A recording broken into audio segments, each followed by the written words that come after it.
성도 여러분 반갑습니다. 오늘도 우리 주님이 함께 하시는 가운데 복된 하루, 즐거운 하루 되신 줄로 믿습니다. 오늘이 어린이날이죠. 어린아이와 같은 순수한 믿음으로 하나님에게 기쁨을 드리고 또 아름다운 열매로 하나님께 영광 돌리는 우리 모두가 되었으면 좋겠습니다. 이 시간 우리가 함께 은혜를 나눌 본문 말씀 마가복음 4장 35절부터 41절까지에 있는 말씀입니다. 마가복음 4장 35절부터 41절까지 봉독합니다. 그날 저물 때에 제자들에게 이르시되 우리가 저편으로 건너가자 하시니 그들이 무리를 떠나 예수를 배에 계신 그대로 모시고 가매 다른 배들도 함께 하더니 큰 광풍이 일어나며 물결이 배에 부딪혀 들어와 배에 가득하게 되었더라.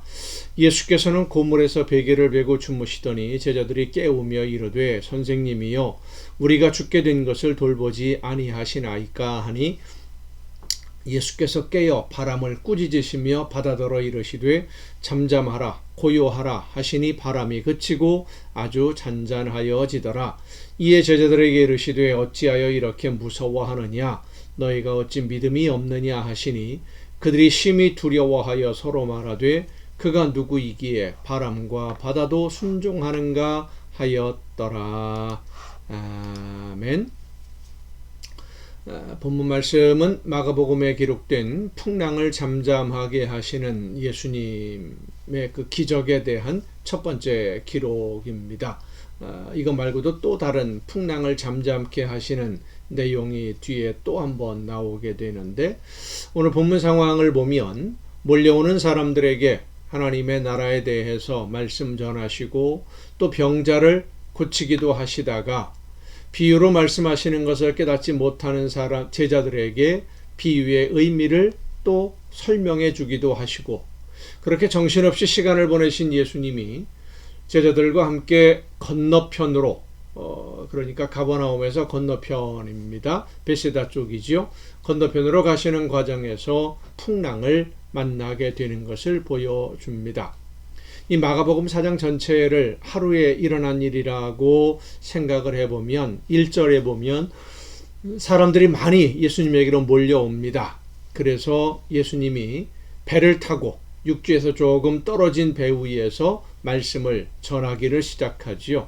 그러다가 날이 저물어 가니까 그 배에 계신 그대로 건너편으로 가게 된 것이다. 이렇게 생각해 볼 수 있습니다. 자, 날이 저물었는데 왜 어두운 밤에 배를 타고 건너편으로 가려고 했던 것일까요? 금방 2, 30분 만에 갈 수 있는 거리도 아닙니다. 갈릴리 호수, 디베랴 바다라고도 하고 갈릴리 바다라고도 하는 큰 호수인데 요즘처럼 과학기술이 발달된 그런 기계로 움직이는 배가 아니고 돛을 달고 노를 저어야 되는 그런 배로 가야 된다면 아마도 밤새도록 가야 될지도 모르는 그 건너편으로 왜 밤이 어두워지는데 가자고 하신 것일까요? 밤에 배를 탄다, 배를 타고 그 넓은 호수를 건너간다라고 하는 것, 낮에 배를 타고 하는 것보다 훨씬 더 위험한 일입니다. 요즘처럼 기술이 발달했으면 금방 도착할 수도 있겠습니다만은 하늘을 보고 방향을 잡아야 되는 그런 시대 아닙니까? 돛을 달아서 바람을 이용하고 노를 저어서 이동을 해야 되는 그런 배인데 그럼 더 위험할 수밖에 없는데도 예수님은 제자들에게 건너편으로 가자고 하십니다. 예수님을 찾아온 사람들이 예수님은 물론이고 제자들에게도 조금도 쉴 틈을 주지 않고 있었기 때문입니다. 사람들이 너무 많아서 배를 타고 육지에서 떨어져서 말씀을 전하셔야 할 정도이니까 물론 이 사람들이 말씀을 듣기 위해서만 몰려온 사람들이 아니지요. 병 고침을 얻기 위해서 예수님을 만져보려고 이렇게 접근하는 사람들 때문에 예수님이 조금 더 쉴 시간이 없었던 겁니다.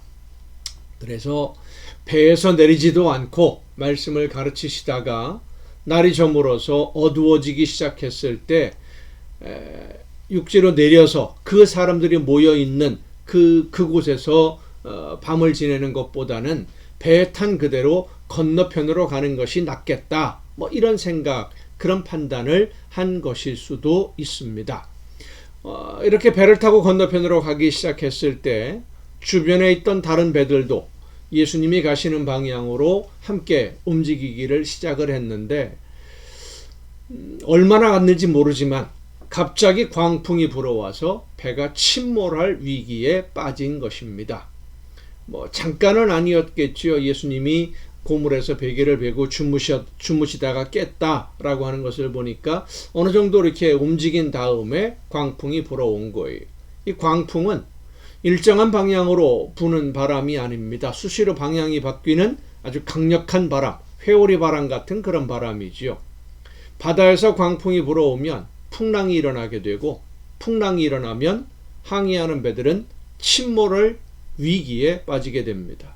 사도행전에도 보면 사도 바울이 타고 가던 배가 많은 사람들이죠. 수백 명이 타고 있던 배가 광풍에 휘말려서 그만 침몰할 위기에 처하기도 하지 않습니까? 그런데 이 갈릴리 호수에서 움직이는 배라고 한다면 그보다 훨씬 더 작은 배지요. 광풍이 불어오면 풍랑이 일어나게 되면 위험에 빠지게 됩니다. 본문 말씀을 보면 광풍으로 인해서 물결이 배에 부딪히게 되고 큰 파도가 배에 부딪히면서 물이 배에 가득하게 되었다라고 표현을 합니다. 한마디로 표현하면 침몰 위기에 빠졌다는 겁니다. 제자들 중에는 어부 출신들이 있습니다.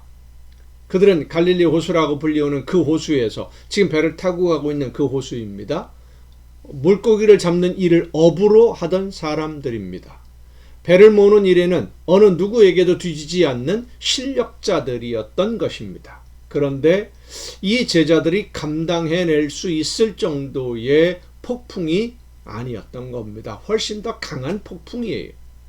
예수님이 잠을 자고 있는 동안 제자들이 어떻게든 자기들의 힘으로 해결해 보려고 무진 애를 썼습니다마는 제자들의 능력으로는 풍랑을 헤치고 육지에까지 무사히 도착할 자신이 없습니다. 그래서 예수님을 깨웁니다.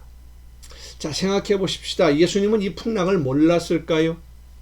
인간적으로 생각을 해보면 얼마나 피곤하고 고단했으면 풍랑으로 파도가 넘쳐서 배에 가득할 정도가 되었는데도 잠에서 깨지 않고 계속 자고 있었을까 하고 생각할 수 있겠습니다. 그런데 파도가 넘쳐서 배가 물에 잠기게 되었는데도 잠에서 깨지 못할 정도로 피곤해서만 그렇게 주무셨던 것일까요? 이렇게 생각을 해보십시다. 여러분이 만약에 누군가의 차를 타고 함께 가고 있는데 운전하는 사람이 초보 운전자라는 것을 알게 되면 그 차를 타고 가면서 잠이 오겠습니까? 능숙한 베테랑 운전자가 운전하는 차를 타고 가는 것과 오늘 면허에 합격한 사람이 운전하는 차를 타고 가는 것과 그 차를 타고 있는 사람의 마음은 엄청난 차이가 날 수밖에 없습니다.